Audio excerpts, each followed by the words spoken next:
A road carved into Bolivian cliffs by prisoners of war killed so many people. A global bank named it the most dangerous on Earth. Then someone turned it into a bicycle tour. Now, cocky tourists on rental bikes descend 64 kilometers of fog, gravel, and sheer cliff, and not all of them make it down. What turns a thrill ride into a recovery mission starts long before the brakes fail.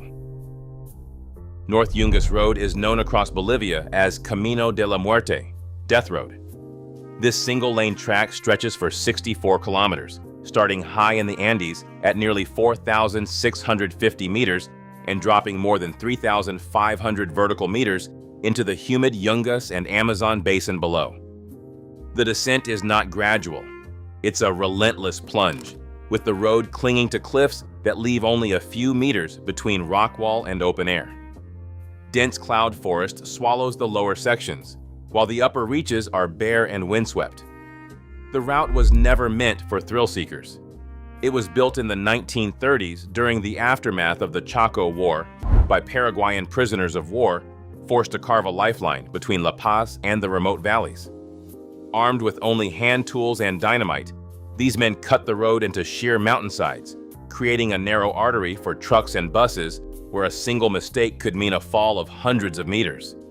Death Road's original purpose was survival, not spectacle. Before the bypass, North Yungas Road was a lifeline for trucks, buses, and anyone willing to risk the journey. Each year, an estimated 200 to 300 people lost their lives on this stretch. Drivers, passengers, and entire families swept away by a single miscalculation or a patch of wet gravel. These figures, while staggering, are not the result of precise record-keeping.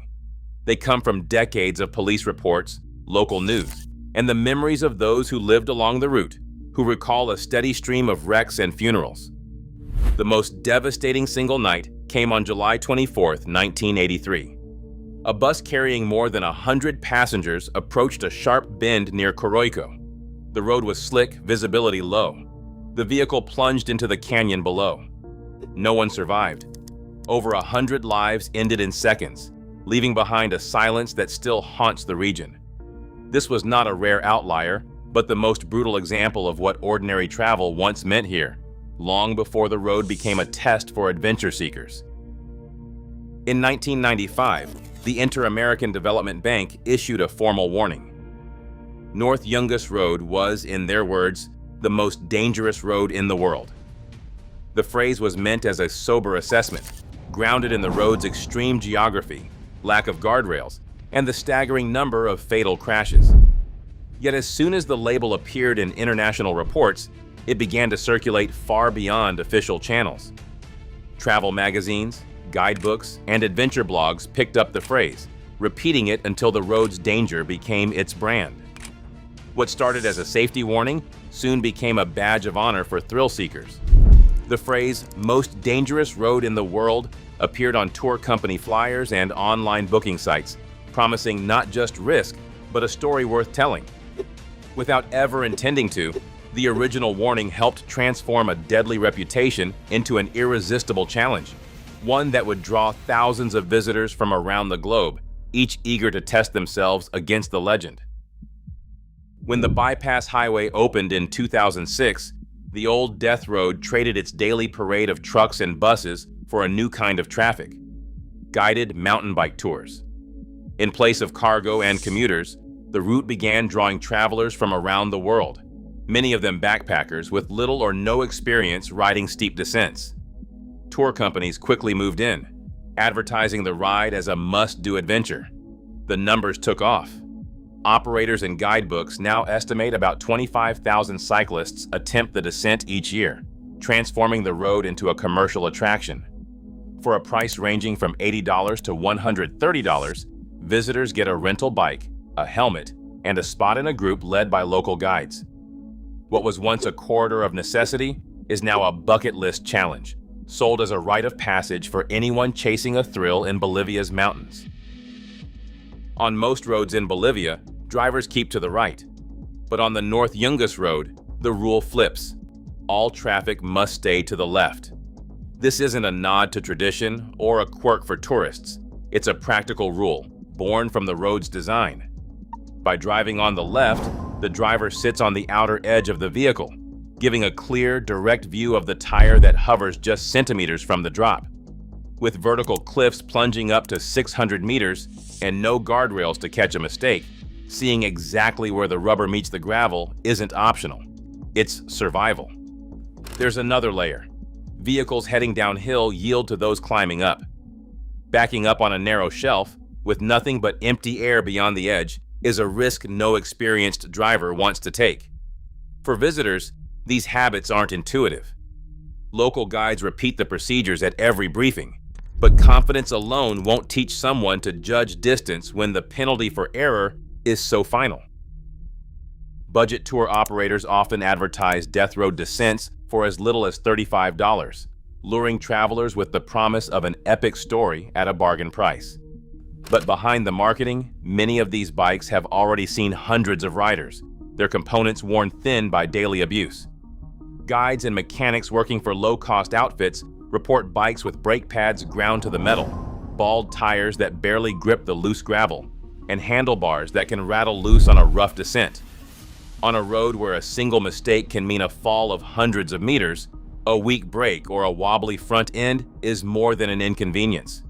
It's a direct threat. Operators at the higher end of the price spectrum approach things differently. They swap out bikes at the first sign of trouble, keep a stockpile of spare parts, and insist on daily inspections before any group sets off. Guides check every bolt and cable, sometimes rejecting bikes on the spot if they don't pass muster. Still, even the best equipment can only go so far when paired with inexperience or bravado. Since commercial tours began in 1998, the number of recorded cyclist deaths ranges from 18 to 30, depending on which records are counted. Several local guides have also lost their lives. Most fatal crashes follow a pattern. A rider loses control on a gravel curve, sometimes filming with a phone in one hand, sometimes pushing to keep up with the group. Fatigue sets in after hours of constant braking. Overconfidence, fueled by the road's legend and the pressure to earn an "I survived Death Road" shirt, leads some to ignore instructions or misjudge a corner. Technical cycling skill isn't enough if judgment falters. On Death Road, the difference between a thrilling story and a tragedy often comes down to a handful of mechanical details and the choices made in a split second. April 2008 stands out as one of the darkest months in the history of Death Road tourism. Within just a few days, two separate tragedies struck, each exposing a different side of the danger that lingers on the old Yungas track. The first involved Kenneth Mitchell, a 56-year-old American who had joined a commercial bike descent. According to police and news reports, Mitchell lost control of his rented mountain bike on a steep section near Coroico and fell approximately 60 meters from the edge. He was pronounced dead at the scene, becoming the 12th foreign tourist to die on Death Road in a decade. Days later, disaster struck again.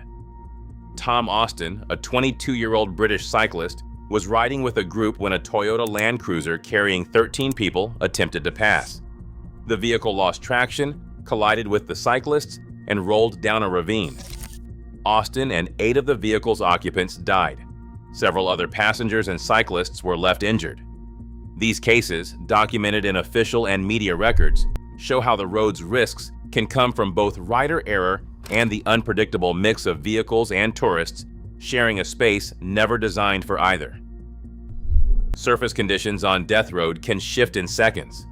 One moment, tires roll over loose gravel that scatters beneath the wheels. The next, mud clings and drags, robbing riders of control. Waterfalls and runoff cut directly across the track, soaking brakes and turning patches of earth into slick traps. Fog and low clouds settle without warning, slashing visibility to a few meters, sometimes below the distance needed to stop safely.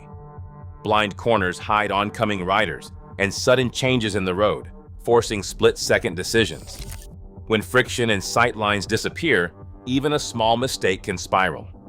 Guides sometimes slow or halt a group if weather turns, but when confidence outweighs caution or rules go unenforced, the road punishes distraction more than lack of skill.